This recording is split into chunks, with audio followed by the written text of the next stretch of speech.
随着加拿大冬季的到来，暖炉的使用频率也越发频繁，自然而然就会引发2个问题：一、能源账单飞涨；二、使用久了会有故障。今天就简单给大家盘点几个自己平时需要注意的暖炉保养小窍门。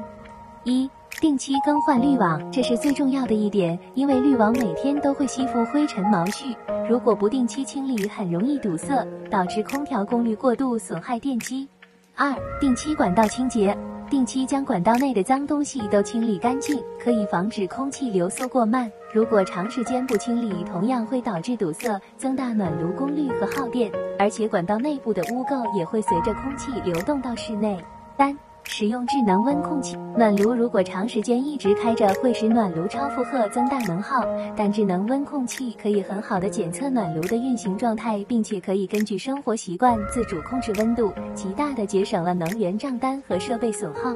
怎么样，是不是非常简单？赶紧去照顾下自己的暖炉吧。